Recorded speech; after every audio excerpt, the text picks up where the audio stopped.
Hallelujah. About 2 months ago, the enemy knew this day was coming. And he attacked me.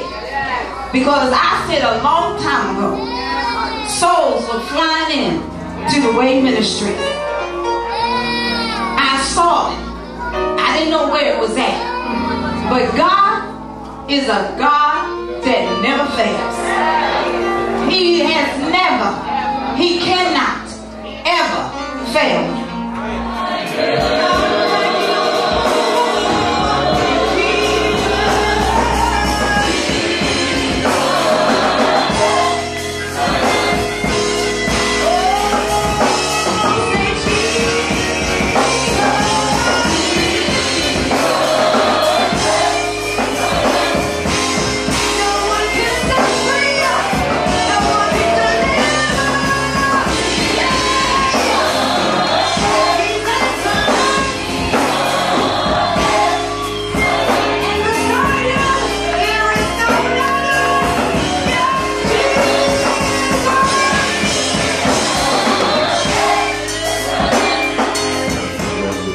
In Second Chronicles chapter 25, and I'm going to begin reading in verse number 1. Amaziah was 25 years old when he began to reign, and he reigned 29 years in Jerusalem. And his mother's name was Jehoadan of Jerusalem. And he did that which was right in the sight of the Lord, but not with a perfect heart. It's a little confusing there, isn't it? Now it came to pass, when the kingdom was established to him, that he slew his servants that had killed the king his father. But he slew not their children, but did as it is written in the law in the book of Moses, where the Lord commanded, saying, the father shall not die for the children, neither shall the children die for the fathers, but every man shall die for his own sin. Moreover, Amaziah gathered Judah together and made them captains over thousands, captains over hundreds, according to the houses of their fathers, throughout all Judah and Benjamin.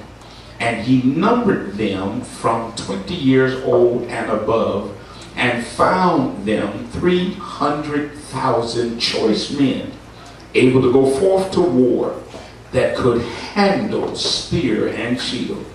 He hired also 100,000 mighty men of valor out of Israel for 100 talents of silver.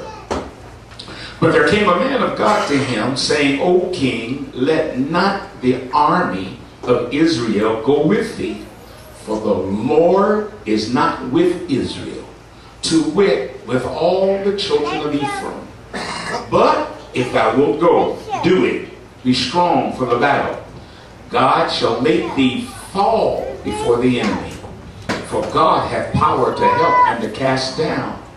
And Amaziah said to the man of God, but what shall we do for the 100 talents which I have given to the army of Israel? What am I going to do about the money that I've already paid for these men to do it? And the man of God answered, the Lord is able to give thee much more than this. The Lord is able to give thee much more than this. Turn to your neighbor and tell your neighbor, neighbor, expect the great.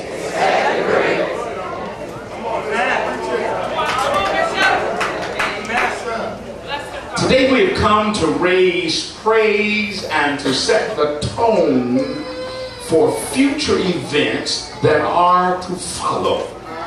You've heard me speak on many occasions concerning the need for the people of God to raise your level of expectation. If you expect more, you will get more. In your control. I told you not too long ago about living a life of no regret. You made decisions based on the information that you had at the time. I told you the other week to stop asking asking God why and just put your trust in him and accept what God allows. Hallelujah. Accept what God allows.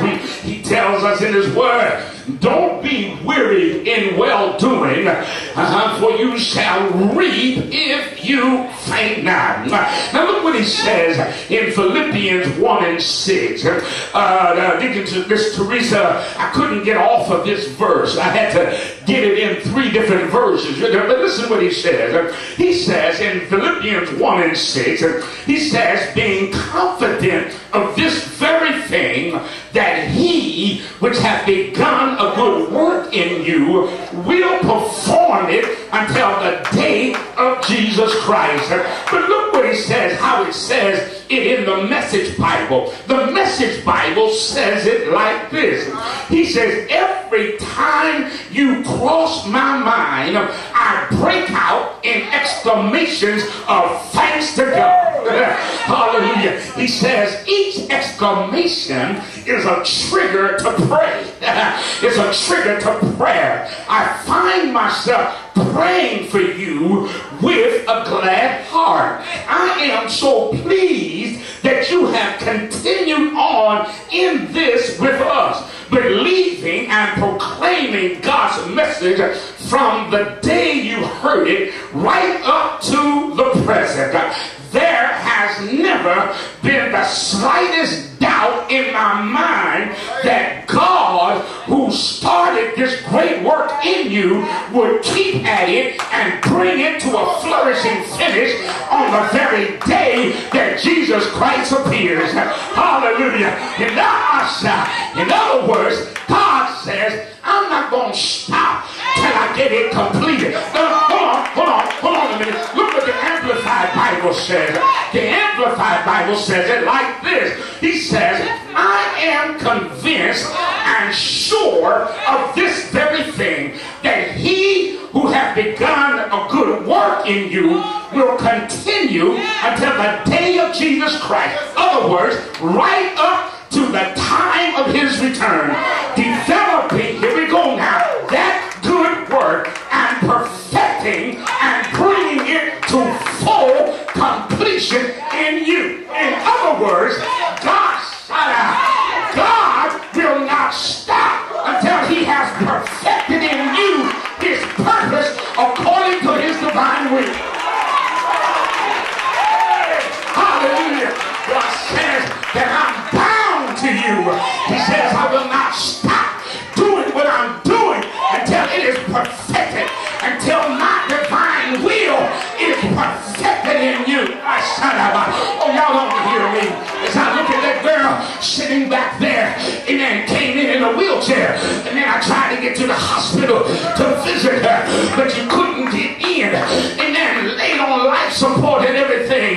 But God said, I'm not going to stop your healing process until I can get you even back in the sanctuary so you can lift your hands and give the testimony.